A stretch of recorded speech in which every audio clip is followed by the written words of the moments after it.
Today I'm going to unbox Lock and Load Tactical Solo. So this is the solo system for the Lock and Load Tactical system, and can be used with the entire Lock and Load Tactical system. And some of the games that I have from Lock and Load include Lock and Load Band of Heroes. This is before they converted to the tactical system, but this was kind of the original series that kind of led to it, and it also included Lock and Load, again no tactical, A Day of Heroes, and this was the system that was developed before they kind of converted over to Lock and Load Tactical. The Lock and Load Solo, I believe, works just as well with these as it does with the tactical system. I also have Lock and Load Tactical Heroes of Nam, which deals with, of course, the Vietnam War, and I have Lock and Load Tactical Heroes Against the Red Star, which this basically is set in the hypothetical 80s. I guess the 80s really did happen, but it's set in the hypothetical World War III in the 1980s, of Russia and the Warsaw Pact, or Soviet Union and the Warsaw Pact countries rolling into Western Germany and dealing with the NATO allies at that time.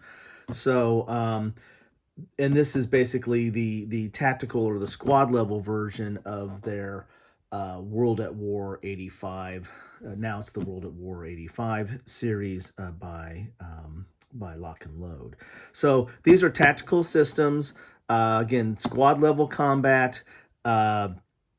That harken back to your squad leader and the whole squad level type war games that are out there. There's so many that are out there now. There's a lot that really focus on World War II, but they're as you can see here from Lock and Load Tactical, they've kind of upped it from they have Lock and Load Tactical for World War II, but they also have some of these modern series as well. It's a really, in my opinion, it's kind of relatively easy game.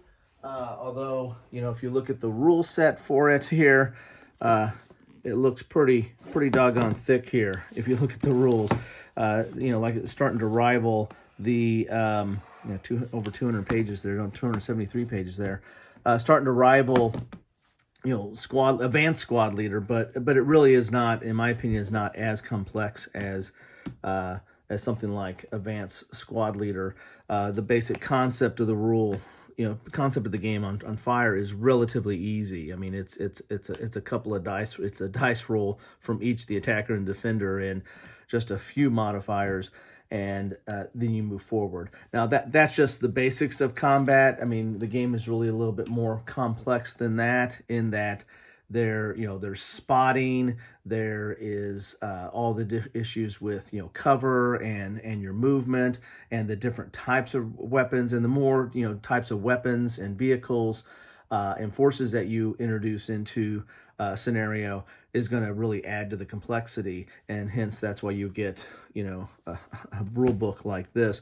Again, this is kind of the codified rule book, meaning that it's trying to cover they had like special rules for each of the different systems, like whether it was World War II or Nam or Red Star or the like.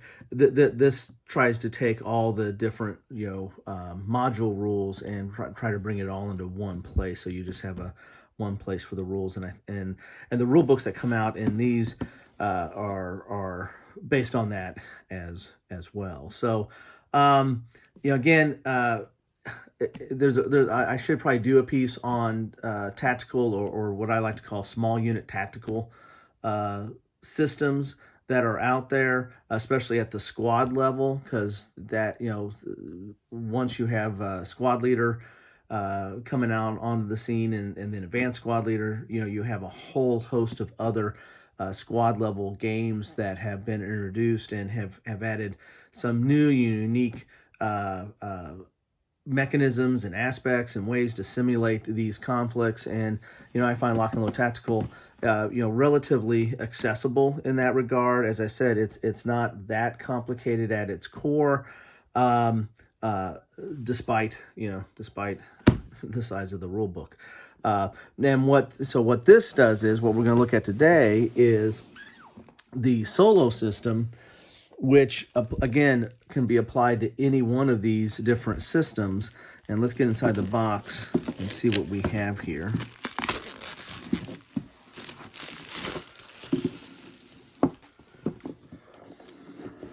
And there's not a lot in the box, so it's you have a decent sized box here. And there's also a solo system for their World at War series, or their White Star Rising series, which deals with World War II.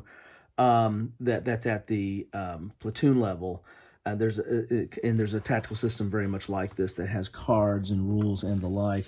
I keep them stored separately in their boxes. I'll probably keep, at least this one I have it in a separate box. I just opened it, but I keep the other ones stored separately in its box. And for now, I'll probably do that. But this is something you can probably easily insert into whichever one of your tactical lock and load tactical games that you have, or tactical systems that you have. So you get a deck of cards. I'll get cranking into those. You get your manual. Now the manual seems it's full color, some good stock in there. It looks like it's 35 pages, and that's what's in advertising. But it's got a full, I think, a playthrough in there. Yeah, it's got a full playthrough there. So really you only have, it's got what they call it, a walkthrough that starts on page 14. So you really only have 13 pages of rules on how to use these cards. So 13 pages. So that's not, and it's in pretty good sized text. And there's some examples in there in red. So glossy paper. So not too bad. Not too bad getting into it. Then you're going to have these charts here, which are very key to the game. As I'll try to go over here a little bit, my understanding of it. I haven't had a chance to play with this, but I've read up on it a little bit. So this is your solo fire behavior flow chart. And of course, they're one-sided because you can put these on the table. Then you have your solo counteraction flow chart. You have your victory conditions behavior. And what else we have here? I think there should be at least 2 more charts. You have your tactical fire behavior, and that is double-sided though. It looks like it's maybe the same chart though. Nope. There's a difference in that. So depending upon the little symbol there. Then you have your lock and load tactical solo movement behavior. And again, that's different, I guess, depending on whether you're the attacker or the defender. Maybe that's the difference here, is the on these. Yeah, if you're the attacker or the defender. Okay. And then you have these charts here. This is the solo events table. And then you have the solo movement stances table and the AEO order example. Okay. The interesting part about this solo system is it's a combination. It's not just a combination of cards and charts. These charts, might look familiar if you've played any some of like the Labyrinth Volkorukny and or some of the early coin games. Some of the more later coin games use cards for solo, but the earlier coin games had these kind of decision charts or these decision tree type charts, and this combines both of those. It uses the cards and the charts to make your determination of how the unit is going to move, or how the AI is going to play out. And so you're going to have these cards here, and basically there's several of these, and then you're going to follow the orders of the cards. So you have your priority and then your secondary, and you're going to basically just go through the top and go down. So like this right here, if you're 1 hex away, so like if you're adjacent, it will do this. If you're shaking, it will do this. If you're 2, then you'll do this, right? And then if those 2 aren't available, then you'll do this. And then you go down to the secondary. So you have these cards that kind of are going to tell you what the AI is going to do for the enemy, because if you're playing the whatever side you're playing, this is going to do it for the other side.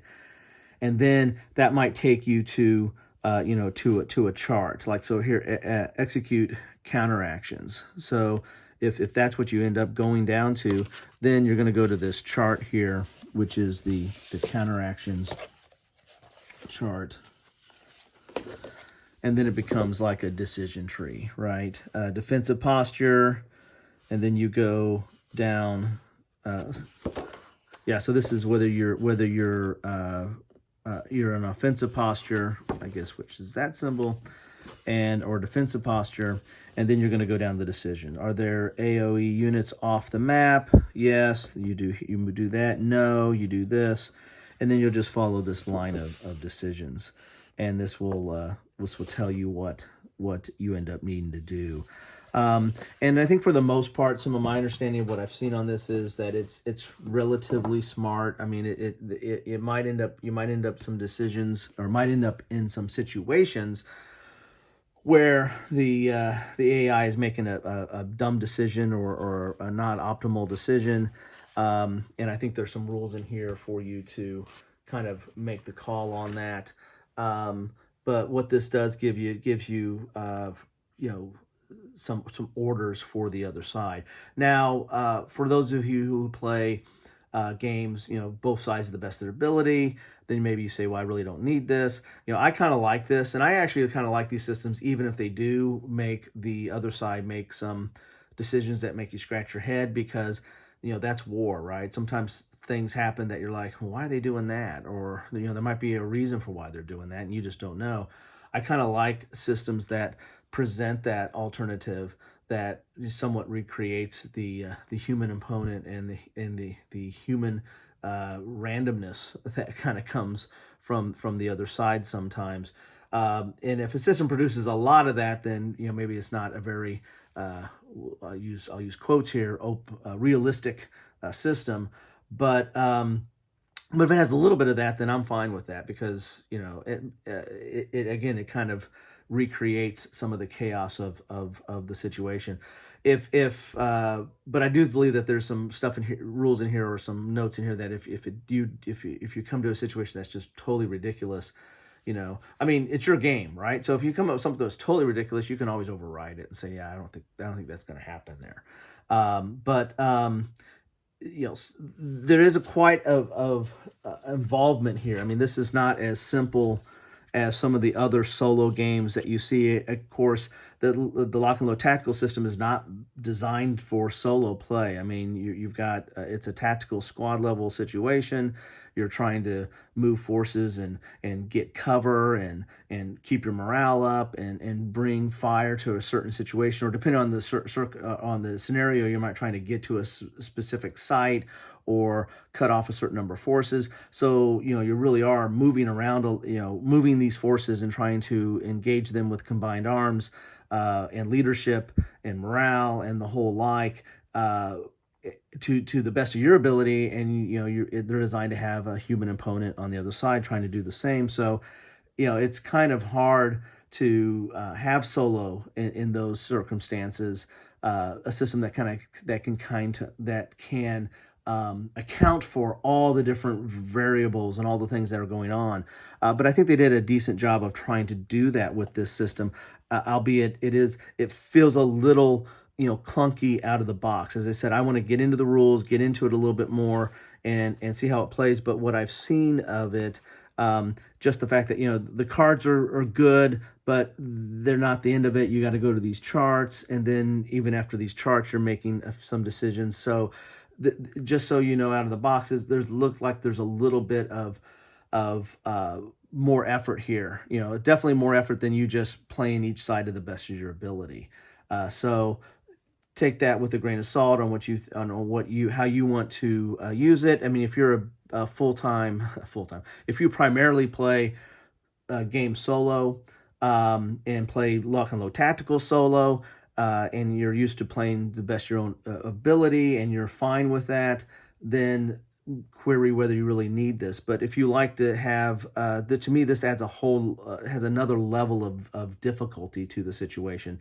Now you've got another side that you don't have to think for, and that could do things that you can account for, or maybe they do things that you don't account for, and that keeps you on your toes. So I kind of like that aspect of it, and think that I would like that. I mean, albeit there's going to be some more effort that's involved with it now. I mean, you're going to have to be spending some time,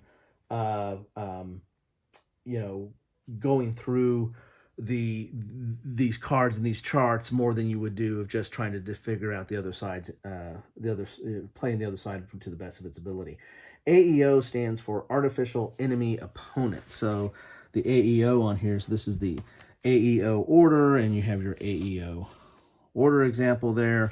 That's the artificial intelligence, is the artificial enemy opponent. So anyway, I just thought I'd crack this open. Want to get this to the table and try it out with Lock and Load Tactical. I've tried out a little bit of the World at War solo bot system that they have, which is very similar to this, although it's different in that it's looking at it at a different level. It's looking at from the the kind of the platoon level, because World at War 85 is a different level game. This to me looks like it'd be harder to account for all the different variables that pose itself in a squad level tactical situation. So I am interested in seeing how this plays out. Anyway, that's what I have for today. What's your guys' thoughts on this? Do you play Lock and Load Tactical? Do you like Lock and Load Tactical? And if so, do you play it solo? Are you interested in this module for it, where it brings a whole solo system to it? Have you played this, and what are your thoughts on it? Do you like it, not like it? Do you think it works just fine? Do you think it's a little clunky with the cards and the charts? Love to hear your guys' thoughts on it. But most importantly, thanks for spending some time with me.